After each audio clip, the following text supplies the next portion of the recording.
تتخفى ورا ظهر الشجر، وعشان نتوه في السكة شالت من ليالينا القمر. عدى النهار والمغربية جاية تتخفى ورا ظهر الشجر، وعشان نتوه في السكة شالت من ليالينا القمر.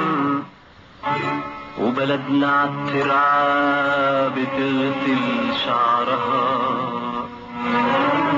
جانا نهار ما قدرش يدفع مهرها.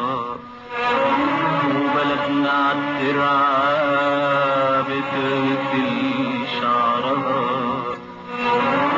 جانا نهار ما قدرش يدفع مهرها. يا هل ترى الليل الحزين أبو النجوم الدبلانين، يا هل ترى الليل الحزين أبو النجوم الدبلانين، أبو الغناوي المجروحين، أبو الغناوي المجروحين. يقدر ينسيها صلاة أبو شمس بترش الحنين. أبدا بلدنا النهار بتحب موال النهار. أبدا بلدنا النهار بتحب موال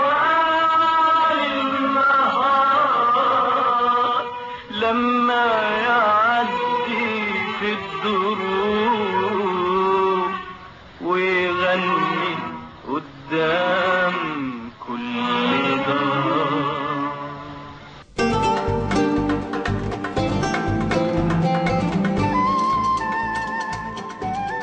الزعماء أو الرؤساء بيعتبروا رموز لدولهم، فحتى على الرغم من طغيان صدام حسين الرهيب كان الناس يقول لك لا ده رئيس وما يهنش وما يعدمش وما يذلش وما يسجنش. شفتي شنق ازاي؟ أيوة. شفت الأصالة والعظمة في الشنق، وشفت احنا الموت يعني والمذلة في يعني في المحاكمة بتاعتنا يعني. لا يعني الناس الشعوب تعرف زعمائها. بس ده لا يعني انه صدام حسين كان ديكتاتور طاغية وطاغية ونهب بلده. أنا كاتب ديوان، والديوان الوحيد الذي هاجمني عليه المثقفون. أيوة.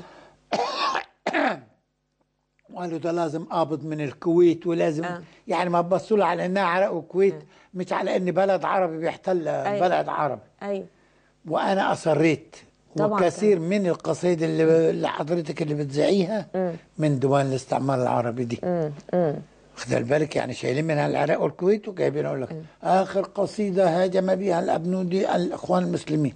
والاخوان المسلمين طبعا عندهم ميليشيات حاطين عند الانترنت والبتاع يشتموا، ما لهمش يعني في عداوتهم يعني يلجوا ما يعرفوش يفرقوا يعني. طالقين علينا كده ناس تهاجم وساعات تكتب لك حاجات على معروف الميليشيات الإلكترونية. وكمان في أبواق فضائية، يعني في محطات فضائية بتطلع برضو وتعمل يكذبوا ويشوهوا ويلوثوا الناس ويعملوا حملات. يعني حضرتك الحديث ده بعديه هناخد لنا حملة بس لا يصح الله صحيح. بس عايز أقول لك إن كل ده عند الناس الشعب المصري يعرف كيف ساعتها ممكن يقول لك يا خرابي يا سلام، وبعد ثواني يكون الفرازة فرزت ورمت، وإلا ما كناش عشنا لغاية دلوقتي. ولا نرجع لنقطة يعني عبد الناصر صدام حسين إزاي راجل مات كرجل لكن يظل طاغية وديكتاتور وخرب بلده وخرب يعني. هل كنت لكن أنا بس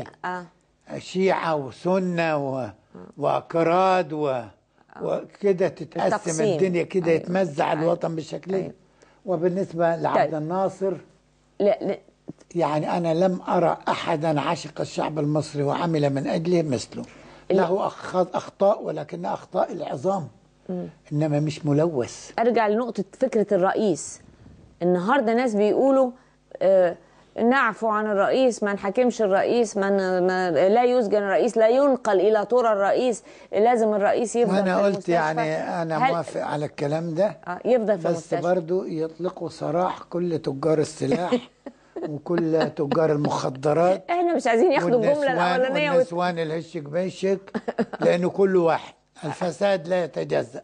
بس اشمعنى ده واشمعنى دول؟